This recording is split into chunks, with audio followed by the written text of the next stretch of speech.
Wednesday, January 13th. I'm Rem. I'm Scott. And this is Geeknights. Tonight, some final thoughts for the great, great anime, Master Keaton.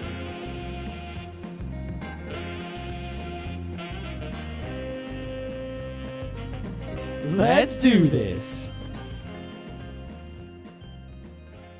So I discovered the one, possibly the only problem of having a very short commute. What do I do for 9 minutes?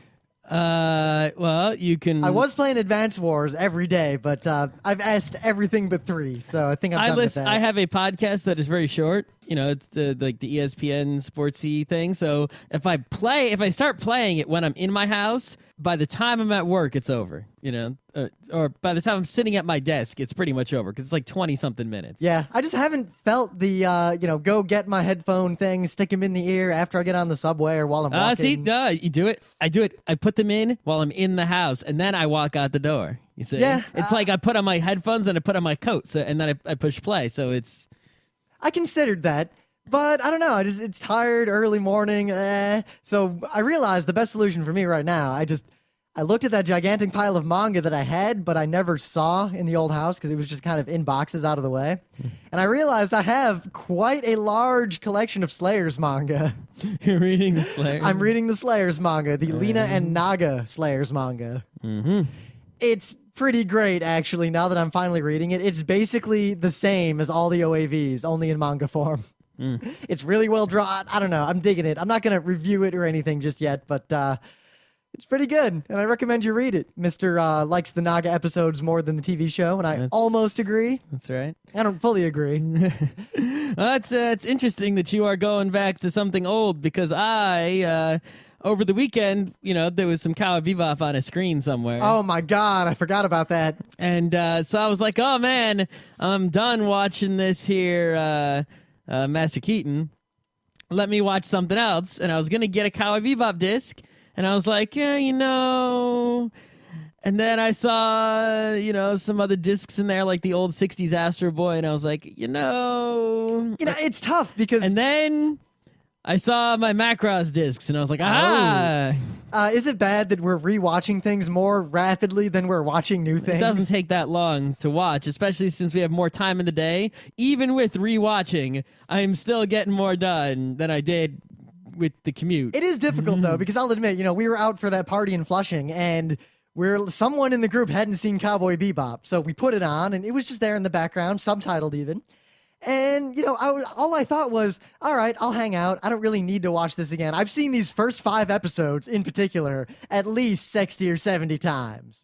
I don't need to see them again. I don't think I've seen them quite that many times, maybe 6 or 7 times. Well, a lot of times because I'd always bring that one DVD and show it to people all over the place. And it'd been many years since I'd seen any Cowboy Bebop.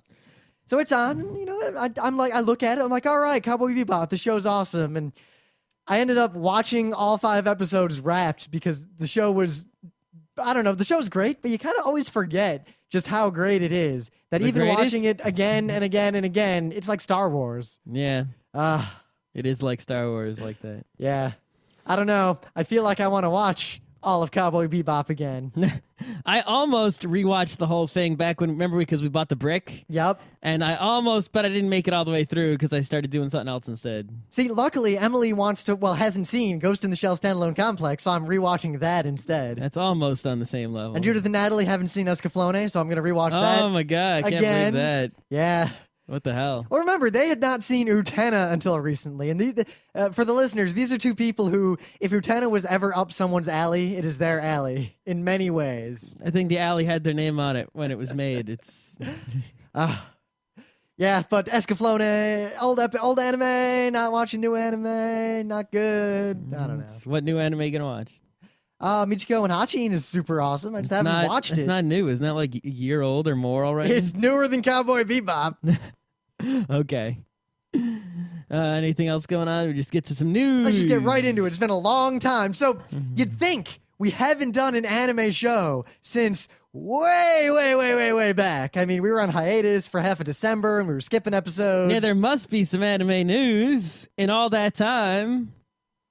If I had some crickets, I would have played them just then. Good God. Yeah. Anime News Network. It was like, wow, we could skip an entire year and there'd probably be one minor thing to talk about, maybe. And it's not like this, comic book news. I mean, the comic book news is all like, oh, this superhero's in trouble. Oh, this superhero comic's being canceled, and this one's starting up, and this one, right, is not really anything of substance going on in that department.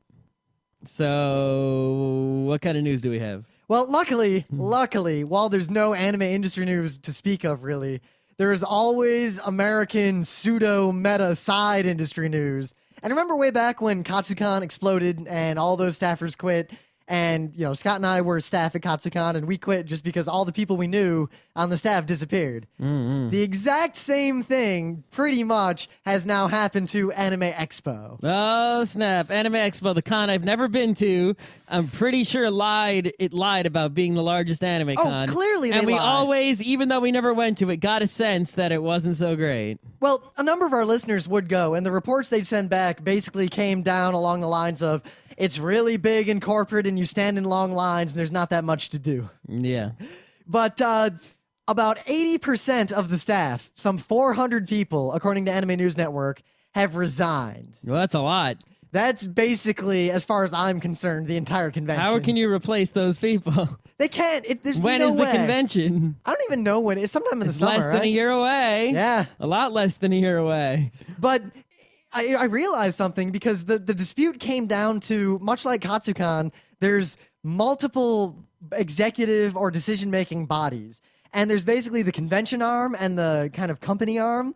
And the CEO of SPJA that has to do with all this, I don't know if he's a douche. I can't say one way or the other. But based on the text on the internet, he's a douche. The words that have come out of his mouth, according to the Anime News Network, hint strongly that he may, in fact, be a douche. Well, let us just say that if a real human being is truthfully associated with the words that are printed on the anime or digitally printed on the Anime News Network, then that person, if they do exist, would be King Douche. I'll quote from this article. Other concerns raised by certain AX staff members also included a comment made by Latenzio, the CEO, at a November 14th meeting in which he compared volunteers to, quote, flies that must be shooed away if they don't abide by his rules. Sounds like a Japanese person for sure.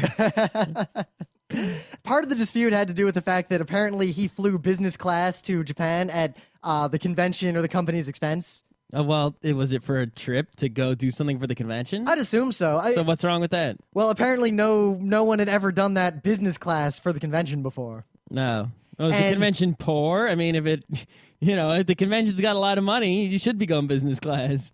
Yeah, well, he said something really... All right, I got to find it because the quote... That's fucking uncomfortable and not in coach. What he said regarding it was pretty crazy. Although the details of his contract regarding travel stipends were not disclosed, he commented that business class accommodations were among the, quote, perks listed, saying, exact quote, I don't know how many know CEOs in the business, but there are certain perks, privileges.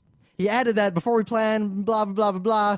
I don't know. That sounds real douchey to me. Well, I guess the way he said it, but I mean, if you're a CEO and there's a lot of money... Yes, but you're the CEO of a company that you're pretending that there's still an anime industry in America.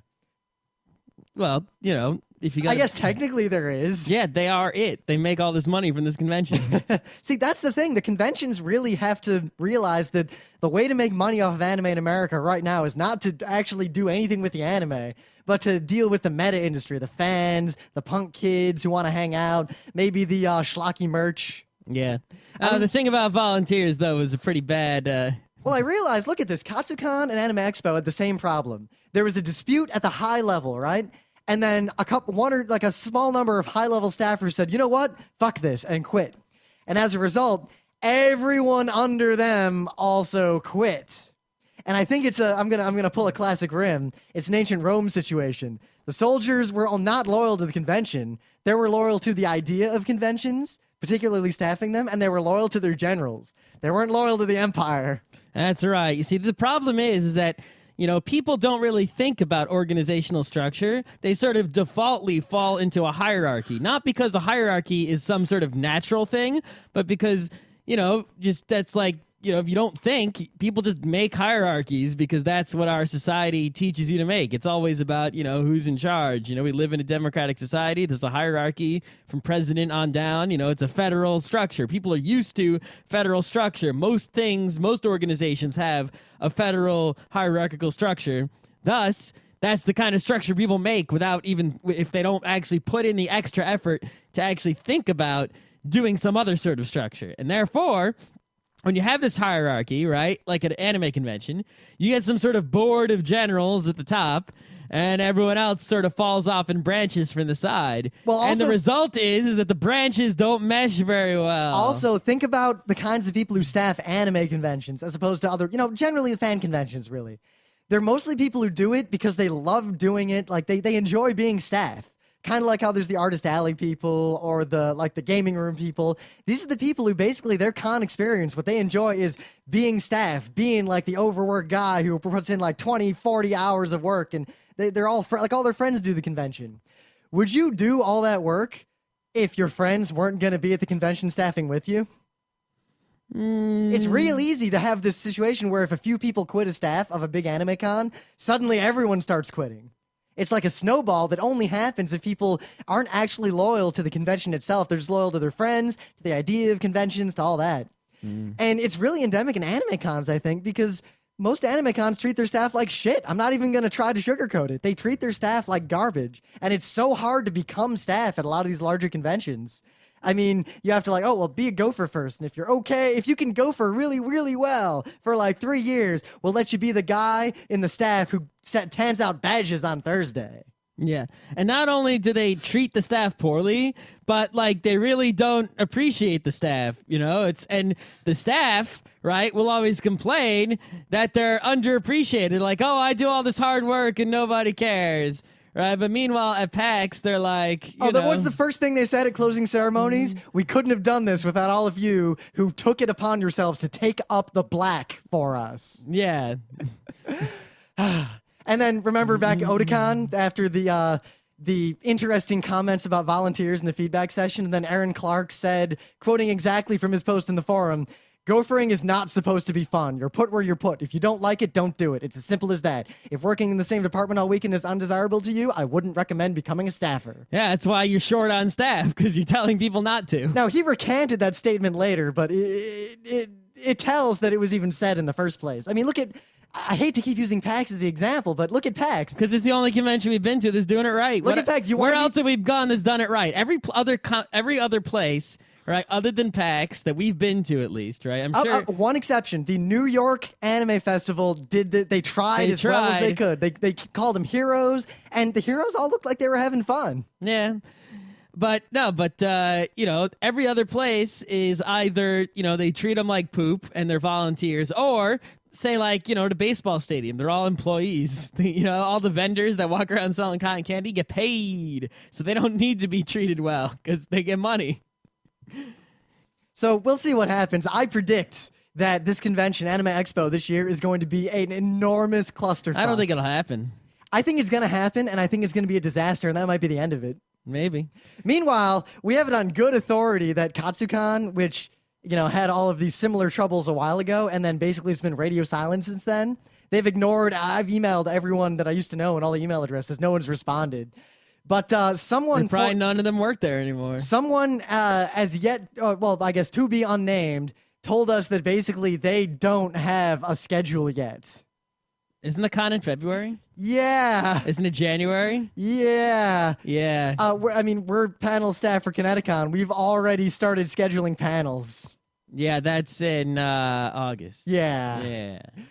So we'll see. I predict that Katsucon is going to be an equally big clusterfuck. I may be wrong. I can't say. I'm not staff. If anyone on the Katsucon staff would like to tell us what's up or tell us the con's going to be awesome, I'd love to hear it. Mm-hmm. So, Scott, do you have any undepressing anime news? Yeah, I do. So, Tezuka, the god, the most amazing, almighty Tezuka, right? Even more amazing, the fact that he made hundreds of thousands of pages of manga and also made animes, many of which are revolutionary. Made anime. Yeah, right? And did all these other things, right? He also traveled the world and had friends all over the world. It's like, how the fuck did he do all these things in one life? I don't know. He cheated. I guess he didn't sleep, right? Hacks. That was always the joke, is that people who worked for Tezuka didn't sleep. Anyway. There were actually 2 Tezukas. It's kind of like Gallagher and fake Gallagher. You don't know which one you're getting. Yeah, something like that. He probably had a twin brother who couldn't draw. Yeah. But anyway, basically, Tezuka had friends all over the world, like Fred Choate and such, right, in the U.S. here. He also had a friend in Brazil, someone named, who I didn't know about ever, but I am now very interested in. His name was Mauricio de Souza. And he is a Brazilian with a Japanese wife, and he is pretty much like the Disney of Brazil. And he made lots of awesome comics in Brazil. I think he's been doing it for, what does it say here? 50 years, and his works appear in over half of the comic magazines published in Brazil.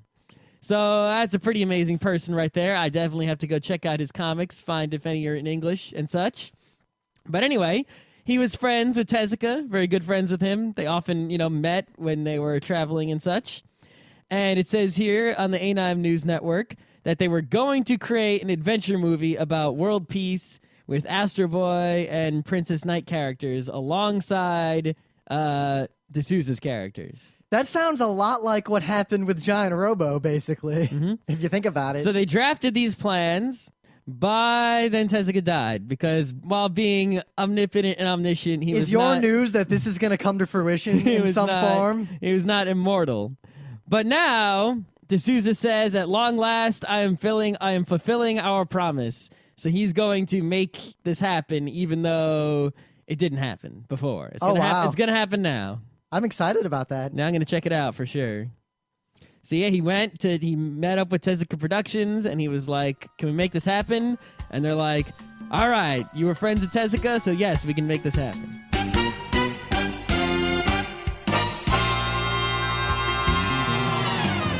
So, things of the day. This is not a Wikipedia page. It is a user's Wikipedia page, so take that as you will. But I like this sort of thing. It is a list of cats with fraudulent diplomas. Ooh. Another thing that's interesting about a list of fraudulent diplomas is if you look at the names of the schools, right? And you see what those, especially, there are some generic schools like, something Walla Walla University. Well, that could be a diploma in fucking anything, right? But if there's a specific one, like The British Board of Neuro-Linguistic Programming? yes. See, when you see the name of a school like that, and then you find out that that school is giving illegitimate diplomas, you can use these things to figure out which professions are illegitimate because the places that give out diplomas for those professions are illegitimate, and there aren't really any legitimate places giving out diplomas in that department. Speaking of which, if anyone would like a degree from RIT, the RIM Institute of Technology, for $5, I will make this possible. If anyone would like a degree from... You were going to make a joke, and you just failed there. You got nothing. There was no place that had an S in it. How about the United Fellowship of Hypnotherapists or the Professional Hypnotherapy Practitioner Association? Hypnotherapy's BS. That's Randy, I'm pretty sure. Yeah, so is Neuro-Linguistic Programming. Yeah, it's pretty much the same as hypnotism. The cats' names are pretty good, too. I mean, Henrietta Goldacre was one of the cats. Tobias F. Schaefer. F stands for feline. My favorite is Kitty O'Malley. That could be a real name. They could, but apparently Kitty got a high school diploma from Washington High Academy. Well, that sounds like a real high school, though. So did a cat known only as Spanky. That's definitely just a cat name.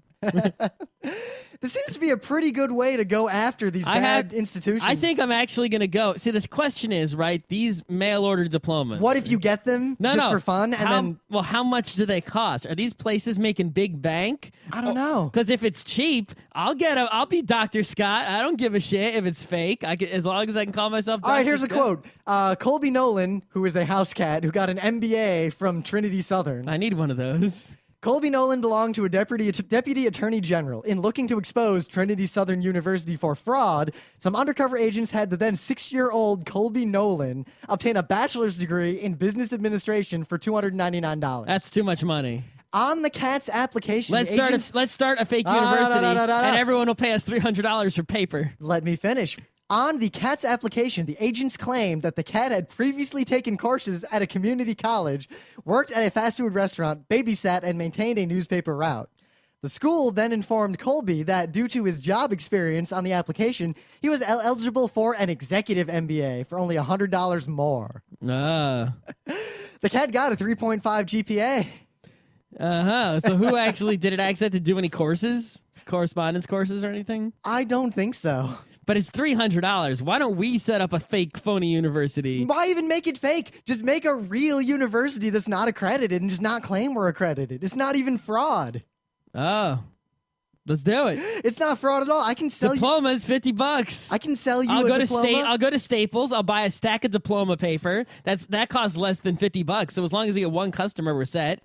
I'll even, if we make enough money, I can use it to buy a color laser printer and then get someone to design a really nice diploma. We could even make a test, just an Are You Awesome test, and if you pass it for some money, and we actually won't give it to people who fail. we give you a diploma from But the we still Geeknights. charge you an application fee. Of course, Let's do it. we should. And then we can use all the monies for something awesome that is legitimate and good to make up for the fact that we're scamming all these morons. So what do you got for me?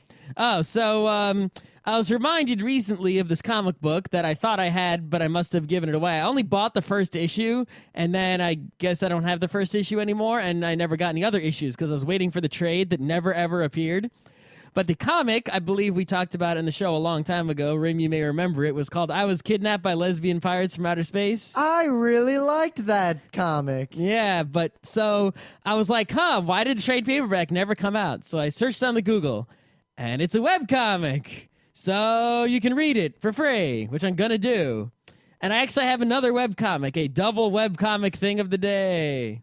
There's a webcomic called Gun Show, gunshowcomic.com. I read their entire archive. But primarily what you want to focus on here is they have this comic is basically gag strips, but interspersed throughout the gag strips, there is so far 3 parts, right, of an anime club saga. Ooh, is it on the same scale as Mahou Skytai's Anime Club Saga? This is an epic, for reals world Mahotsu Kaitai. Oh my gosh. Genji Ken Anime Club Saga. It is great. Well, there's a show we got to watch again and talk about. The original Mahou Skytai. Oh, yeah, good call. So, even, if you go to this site, right, you can just read the webcomic like you read most comics. You click first to go to the beginning, then you click next. However, in the top right, it says refamiliarize yourself with the Anime Club Saga, and there are links to part 1, part 2, part 2.5, and part 3. So, and each part is multiple strips, so, and I don't think it's over yet. I think part 4 is coming, but there are gag strips in the meantime. So, and also the gag strips are funny. So Gun Show comic, very funny, has an Anime Club Saga. Read it. It's free. It's a webcomic. Yep. So tonight we're going to talk about an anime that I watched all the way through quite some time ago. Scott recently watched all the way through it. I'm pretty sure we reviewed it back in the day. We'll spoil, but we're going to hold off on the spoilers for a bit. If you're interested, I recommend you check out that original review. Mm-hmm. But Master Keaton is the master. It is such an underrated, underknown, underappreciated anime and manga series that is by someone you may know. You may know him. Yeah, well, I mean, everybody in the whole world is going crazy over the Plutos and the Monster and the 20th Century Boys, right? But nobody, at least outside of Japan, is giving any appreciation to Naoki Urasawa's older stuff, like, Fashionable Judo Girl, Yawara, and Master Keaton. Master Keaton is a master. Master Keaton was on sale on DVD from Geneon. That's how long ago this show was released in the U.S., and basically nobody bought it. It did terribly. In fact, the show was on TV more than 10 years ago. In the United States or in Japan? In Japan. Yeah. I don't know if it was ever on TV I don't think in it the was ever US. on TV in the U.S. It was only on DVD in the U.S., which is how we watched it, because I bought all of the discs for like $5 each at an ultra discount guy like 3 or 4 Otakons ago. Was it Otakon or was it... It was Otakon. They had the $5 place, but that $5 guy was also at Anime Next. Because I think there's where I bought a whole bunch of stuff. Yeah. But we definitely bought the Master Keaton at Otakon. I think it was the same year they had like the $20 Zeta Gundam boxes. If you want to see an Urasawa that isn't just suspense building to some crazy climax, denying you're every right. step of the way, this is the opposite of that. It is a slice of life, Let's follow this guy, completely episodic. I mean, there's tension and cliffhangers, but every episode resolves itself. And it's a very, very different feel from any of his more recent works. It's basically the story of Master Keaton. Taiichi Keaton. He's just this guy. He was in the SAS. He's a professor now. He's kind of half Inspector Gadget, half Indiana Jones, with a little bit of MacGyver. Yeah, you know, it's really strange, this character. It's like, because he's a good person, and he's a happy guy, and he's really friendly. He's a little derp-to-der. And he's a little bit derp-to-der. But in a laid-back way. But he's actually like an ultimate badass. You Like, know what he is? He is the Hachi fucking Roku in human form. oh, shit. He's the sleeper. Everyone looks at him, they're like, that guy's not a threat to me. There's no way that can beat my GTR. And then he just beats you in the corners. Exactly. And, you know, it's pretty crazy because it's like he was in the SAS. He was an instructor of the survival school, right? The ultimate badass. And now he's just sort of like, teaching archaeology, la, la, la, la, la. And then, you know, basically something happens and he ends up, you know, not being able to teach archaeology like he wants to. And he has to take a job being an insurance inspector for Lloyd's of London. So, you know, he's doing all sorts of interesting insurance inspections, which are, you know, insurance inspecting is very detective-y work, but it's not, and it is dangerous, but not nearly in the way that it is portrayed in the show. Well, the thing is, look at who Master Keaton is. Everyone who works with him knows how much of a badass he is, but no one else does. They send him on what are effectively incredibly dangerous and shady missions. Which wouldn't really exist. I mean, would you really ever have to send an insurance inspector to find out, like, you know, if the Russian KGB terrorist guy is like, you know, gonna steal something that's expensive or something like, you know, it's... Yeah, I think it was like episode 2, right away, it's bounty hunters and the German Red Army. Yeah, right.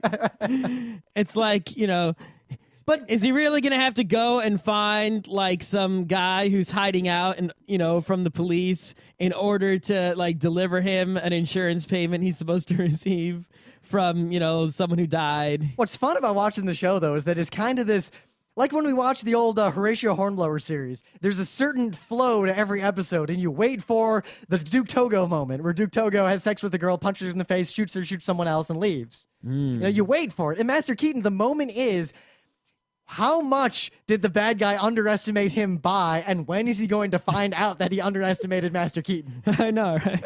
I think the episodicness of it is what I like the most because, you know, so much Urasawa. Usually when you get your Urasawa, you just have to read like a whole shit ton of manga volumes in a row, and he's like got you by the balls, and he doesn't give you anything, and you're just in constant suspense the whole time. But in this, you know, basically there isn't that much suspense. You just watch these stories. They don't have a lot to do with each other. You know, you get a little bit of continuity because you learn basically more about Master Keaton and his history and his, you know, his family. You never see his ex-wife though, but like you see his daughter calling her on the phone and stuff. You know, and his father and his business partner, and you learn all these, you know, you basically get a bigger picture of him and the things that surround him, but there isn't like a plot there. It's like, oh, is he ever going to get back together with his wife? But that's not a plot. In a way, it's kind of like Cowboy Bebop, that there is this world and there are these characters, but the world plot is not the plot of the show or of the character, effectively. Yeah. The character's just there in this world doing what people do. So, Which in this case involves making oddloddles and totally kicking people's asses with them. yeah. It's good times. But episodic-wise, Cowboy Bebop had the same thing when I think about it. Master Keaton, the episodes, despite having the same kind of flow, are very, very different from each other. I mean, some episodes, Keaton's hardly in them. It's just his daughter going around having an adventure, or the grandpa going around having an adventure. Yep. And everyone... it's like the kinds of adventures are so diverse. It's like basically what they're doing is they're writing all these separate stories that Master Keaton just happens to be in all of them. And you know? they range as from... a way to tie them together, right? If they just put these separate stories up, it would be like, okay. They range from hilarious tiger cages to dead serious people dying. Yeah, the level of seriousness does vary quite a bit. But even within the same episode, like the same episode will like have like hilarious jokes of like, really silly drunk dudes and also horrible murdering and evilness. The humor, though, is often very understated. It's very like Keaton will say something clever or say something wrong or notice something weird or someone just does something weird. Also, a lot of the things he does are sort of MacGyver-y unrealistic.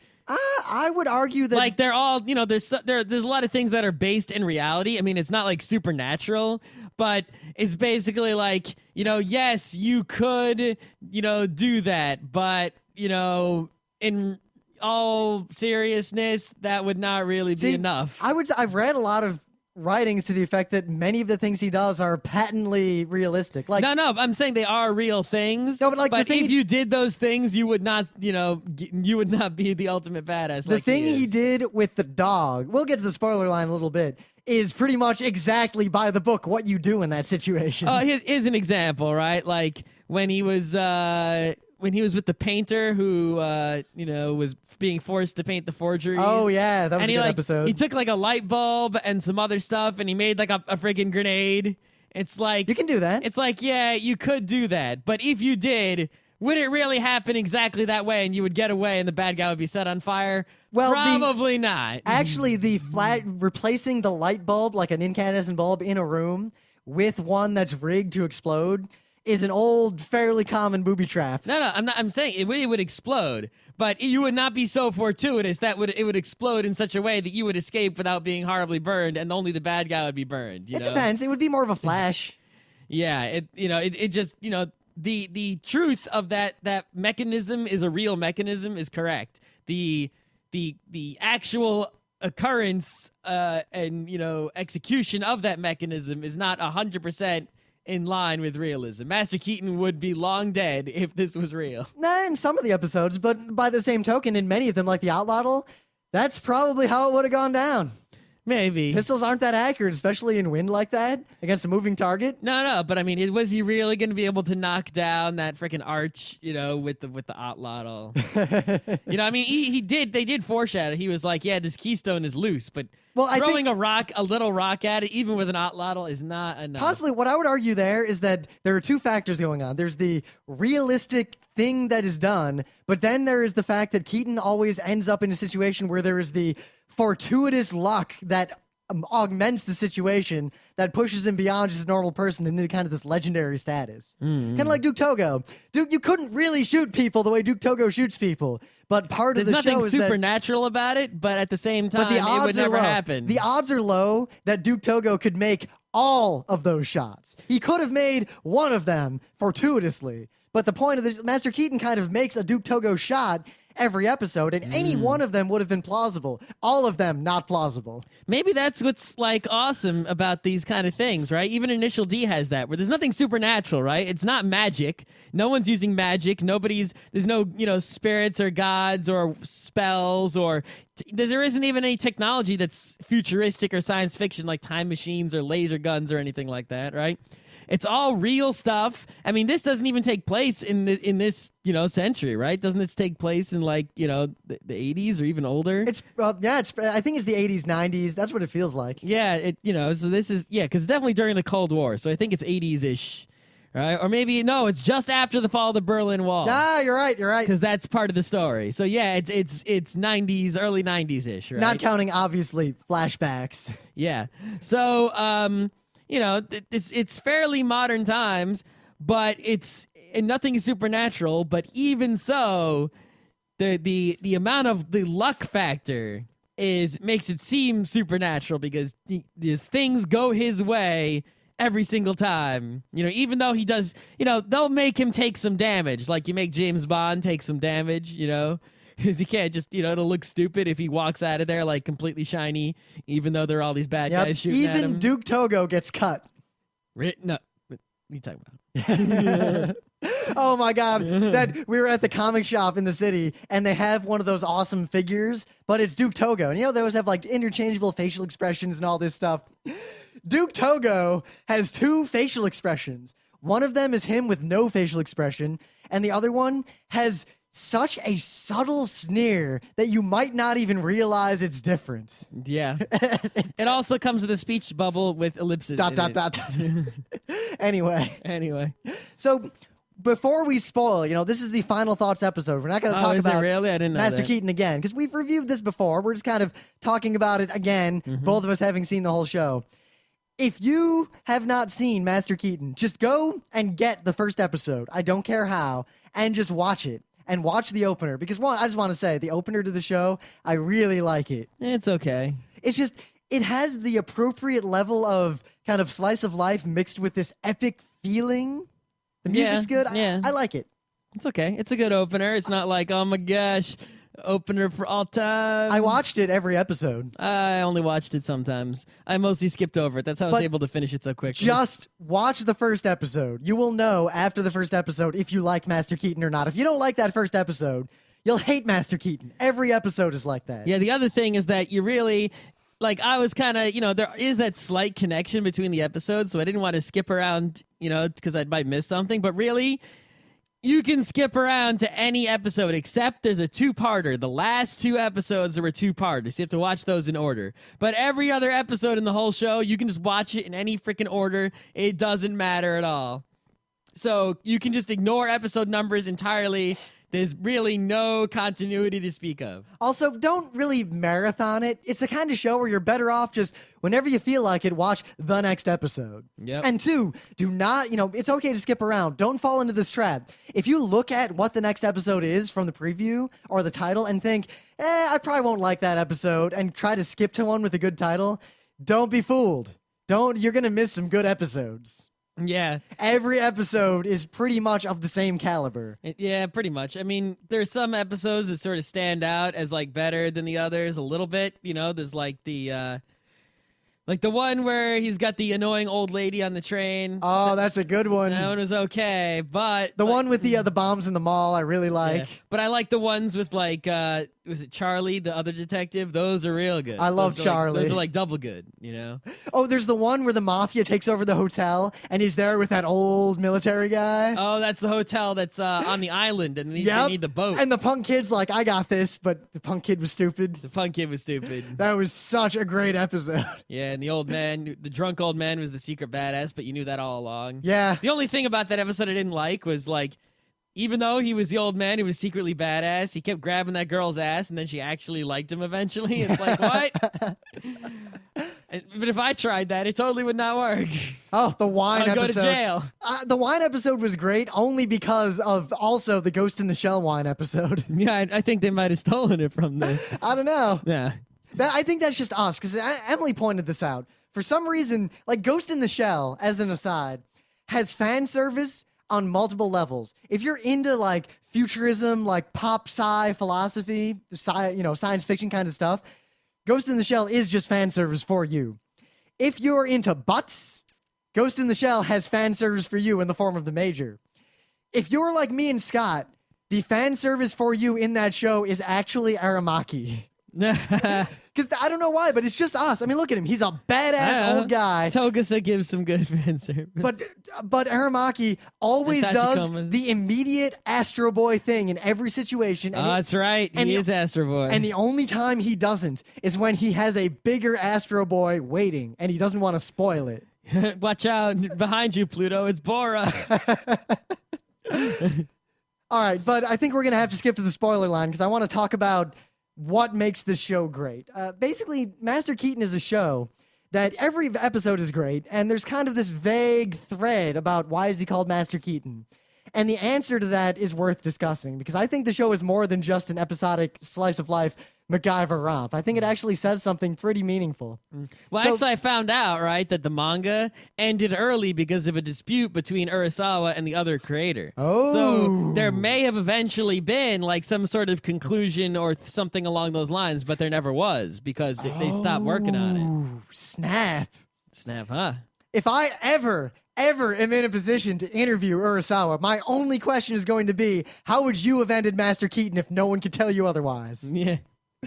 And I know he's not going to give me some BS. Well, I can't tell you. No, actually, he might give you that BS answer. He won't say, I can't tell you what Master Keaton was thinking because I'm not Master Keaton. You would have to ask him. He won't give me that. No, but he'll say he's not going to give you a real answer. If you have not watched all of Master Keaton, do not listen any further. We're going to spoil fucking everything from this point forward.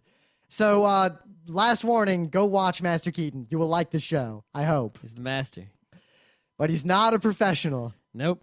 First, spoiler, we got to talk about the specific spoiler episodes. In the Polish episode with the hotel on the island, Yep.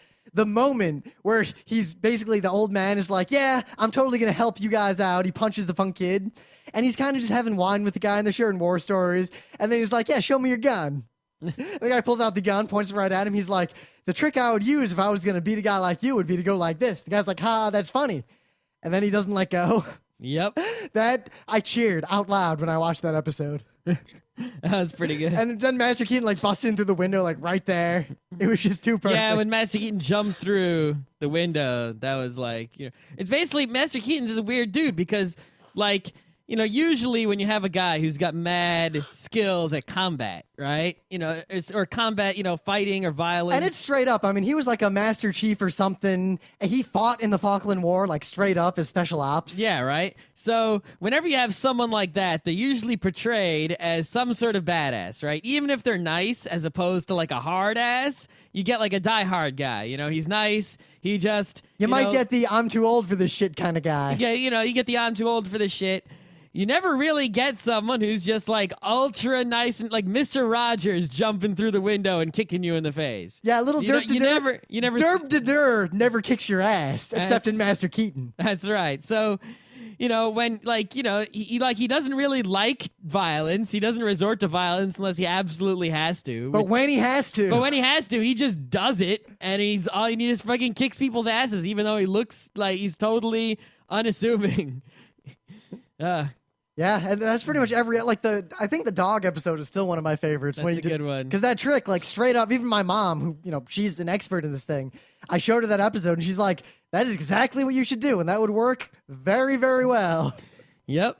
But yeah, there's that Cali Man of the Desert episode you like so much. That episode just does it for me, just because the whole thing builds to that moment where he stands up with that spear in the desert over the horizon. Well, because he's trying to figure out what that, that's a good episode because it combines, right? And this is the thing, like, Mr. Keaton is Master Keaton. He's an archaeologist, all right, and an insurance investigator, and a former SAS badass, right? So how can you combine these things in any way that makes sense? Most episodes only use two aspects. Yes. Maybe only one. But in the Kali Man of the Desert episode, right, he goes somewhere because he's inspecting some insurance. That's why he's there. But there happens to be some archaeology going on. And he's got this, archaeology, he's got this artifact, and he's asking people what it does, but he doesn't know. Of course, I point out in that episode, he is Astro Boy. There's all this dispute. He goes straight to the natives. He's like, what's the deal with this? Yep. Right here, okay. Yep. So, he goes and he's just taking care of business, and something happens and he gets stuck out. He gets put out in the desert to die. So now he brings in his SAS survival school skills to survive walking back from the desert without dying. And, they're basically watching him and they're like, yeah, they'll be dead in 3 days. And first they're like, they'll be dead tomorrow. Yeah. Meanwhile, it's been like days. They're still alive. And all the survival techniques they use would work. I just don't know. I don't think anyone but Master Keaton would have actually survived that. That's true. Those other people could not have dealt with that. I also don't believe the degree to which they worked. For example, he used various methods to get water in the desert. Those work real well. But I do not believe he would have gotten the quantity of water necessary. You would be surprised. I've done that sort of thing. I know that Cub Scouts and Boy Scouts. I know he would get water. Maybe even enough for one person. But I don't know if you'd get enough water. He was sharing it with all his other guys. You don't need that much water to keep yourself alive. Yeah, I don't know. I question the quantity of water. I would say the only improbable part of that is that other guy, the complaining guy, would have died right away. Immediately. Of course, no. In the real world, you know what's unrealistic? That Master Keaton didn't just murder him right away. Yeah. Drink his blood. Plus, you got to admit, the end of that episode, he's too nice. was Gekiga when he stands there Gekiga. with the spear in the distance. Well, because he figures out that the artifact is actually a spear throwing device. So, and he knows Again, the archaeology comes back. And right, and he also knows that like the legend of the Kali Man, right? Because Yep. Master Keaton's the only one who knows about the local customs because he's so smart. He also knows that the people who sent him out into the desert and the also reason that know. the reason that they're in trouble is because the people that the other archaeologists weren't aware of or respectful of the local customs, right? So And- they were destroying this very important And the young punk thing. on the people who put him out there is like, why don't we just go shoot him? And then the elder is like, no, he's the Kali Man of the desert. Go get him, give him water. Yep. That was Gekiga right there. It was super double Gekiga. That's why I like that episode. That's why I say that's the best episode, but I love a good half of the episodes in a big way. Oh yeah. But- The other thing about this show is that like there were 24 or 25 TV episodes and the rest were OAV episodes, but you couldn't really tell the difference. Not really. The production values You're were watching it on DVD, you don't know that some of these are direct to disc and some of them were TV. the production values remain consistently high throughout. The show is lushly animated. Yeah, this isn't like, you would expect all like with, 30 some odd episodes, right? That are, some of them weren't even on TV. That you'd get lots of stock footage repetition, you'd get lots of panning across still shots, all the stuff that you see in shows like Rose of Versailles or Utena, where, or even Initial D, just things, and even Astro Boy, things they do to save money. Speed line zooming in and out, right? None of that. There's a lot of money went into the show. It must have been pretty popular in Japan, or at least I'm pretty sure the manga was really popular. Urasawa, I think Yawara came before this. I'm pretty sure. This is another example of a show where if you just marketed it right and just showed it to Americans dubbed and we're just like, look at this. Well, I think that some people would like it, but I think for some people, it would be too slow and boring. You'd have to market it to the right demographic. Yeah. It's not the primetime HBO show. I actually think old people would like this That's show. what I'm saying. You put this And old on people watch a lot of TV. You put this on daytime TV at like 1 o'clock on weekdays. Nah. Maybe not necessarily that, but maybe like prime time on like a cable network, like TBS or USA or something. But I just remembered. Remember the episode of that old man who's like, that guy shouldn't have died. He didn't have the scent of death about him. Mm-hmm. I like that episode. That was a good one. But there's the episode where it's the flashback to Keaton's childhood, like out of nowhere. And the whole episode is just him as a kid and learning what it is to be a master of life. Oh, that's a That's when the show turned, because that's when they, the whole time they just call him Master Keaton and they leave it at that. They don't like explore that. And you don't think, it's kind of like, you don't expect them to explore why Superman is super after the origin story. Well, it's because when he was in the SAS in the survival training school, they called him the Master. Yep. You learn that in like the first episode. It's like, I remember you. You're the master. The Master. Oh, that's a great flashback, because it cuts to that guy like laying on the ground sucking, and Keaton's like, suck it up, Nancy boy. And Keaton's just like walking like it's no problem. Yep. But you don't even think, why is he called Master? It's kind of like in Utena. You don't think, why is the school so fucked up? Like, there's so many shows where you don't think, why X? Because you assume Well, because they X. build an unrealistic. It's the old trick of building an unrealistic status quo, and such that you will not question it because it is the status quo. And then, it's at least within the context of the show. And then they say, hello, real world, remember? Oh, yeah, now I'm going to question that because it's not status quo when you take it into the context of the real world. Yep. And then Bocarano you're- did that pretty well, too. And then you're surprised. But It's a classic trick. that episode brings it up, because suddenly he meets that old man, and there's a whole thing about being a master of life and what being a master of life means. And then later, there's the references that Master Keaton's a master. He's not a professional. And then in the last few episodes, you start to run into professionals. And I think I'm just gonna. Well, I think it's, it sort of runs throughout the show because, like, whenever Master Keaton does something, like, say when he's doing the negotiating, right, in one of those early episodes to get the kidnapped husband back. Oh, or yeah. when he's dealing with the terrorists who are in that building, right? All right, when the other guys were like, we'll do this by the book. And he's like, you should shoot the hinges with the shotgun, not the doorknob. They're like, oh, right. But people basically always, once they realize that Master Keaton is actually the master, they're like, oh, he's a pro. They always say like, oh, pro da. You know, that they say that like all throughout the show. So many characters like, pro days. But I think the point of the show is just that Master Keaton is kind of a master, like he's a master of life in that he's excelled in all these areas. He's become 90% badass and 90% derp-to-der and 90% like good father. And like he's doing all these things. He's enjoying life, but yet he is skilled. But the people who are the 100% badasses, effectively the Duke Togos, or like the guy in the last 2 episodes, by becoming the professional, by becoming the ultimate badass, the I can kill people, I'm super badass, they lose out on being a master of life. They don't actually live their lives. Their lives just are being the knife, being the assassin, being the terrorist. Yep. The other thing that the Master Keaton does really well is the same thing that Spider-Man does, right? Is Spider-Man was totally awesome because unlike, say, Superman, right, Spider-Man has failings. But what you do when you want to make an awesome character with failings, like Spider-Man or Master Keaton, is you put the failings into a different aspect of life from the heroing, right? So when you watch an episode of Master Keaton, what's he doing most of the time? He's most of the time doing the things he's really good at. Archaeology, insurance inspecting, and SAS ass-kicking and surviving, right?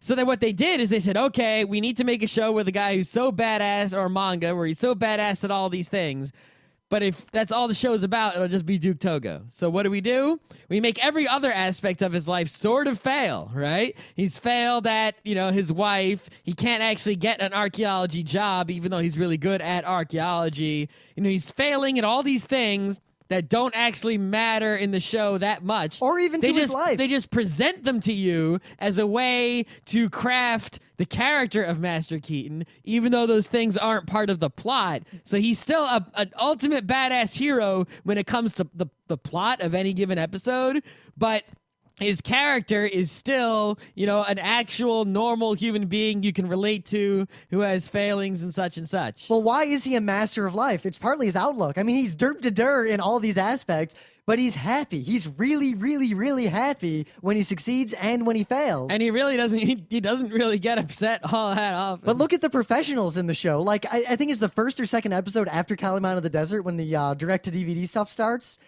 where where the bodyguards get killed and he's got that like KGB guy he's fighting with, or the last 2 episodes, all the professionals are miserable. Yeah. They're absolutely miserable. They're always presented as, miserable kind of guys. Or they're so tied up in their profession that if they fail, that's their entire life. They can't live life. And it all comes back to that flashback episode where what it is to be a master of life. And the whole point of the show, I think, is that Master Keaton is a master of life. Even though he says he's not a master of life. If you want to be, the Strider in the it's Burning Wheel. If you want to be the loner badass, you suck and your life sucks.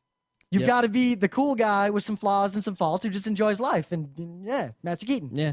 I mean, even like think about the episode where like someone who may or may not be his actual sister, right, is like gonna kill themselves, and he doesn't really get upset. He goes to deals with it, but he's not shaken at all, not whatsoever. He takes care of business, Like, he obviously doesn't want her to kill herself, and when he, realizes it's gonna happen, he's like, oh shit, how come I didn't see it sooner? But he's not like, oh, okay, he doesn't freak out or ever have like an attack.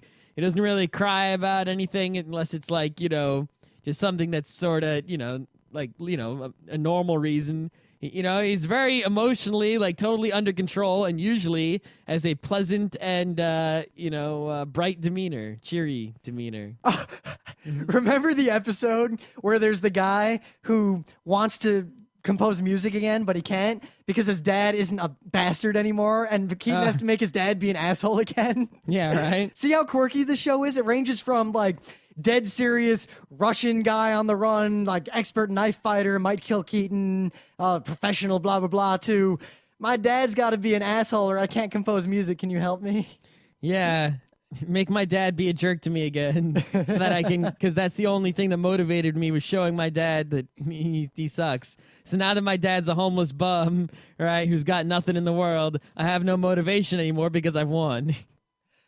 I don't know if I'd ever watch the entire show again, but No, I don't think- I could definitely watch very specific key episodes again in the process of showing them to other people. I have a feeling what it would be is it would be a long time, because I would forget them. So that way, when I watched them again, I'd be like, oh, I remember. Next right? time we have to show people something out of the blue, it's like we need something to watch. I just want to show people that the Island Hotel episode. Wasn't it like the Island of the Coward or the Hotel of the Coward? Yeah, it was something like that. Yeah, I want to watch that episode. Mm-hmm. I like that episode. Yeah. That and the wine.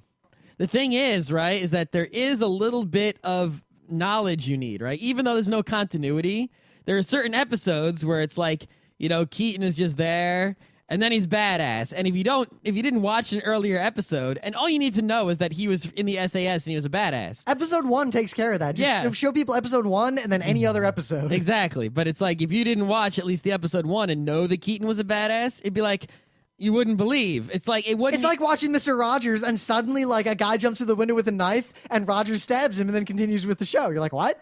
Yeah. You didn't know.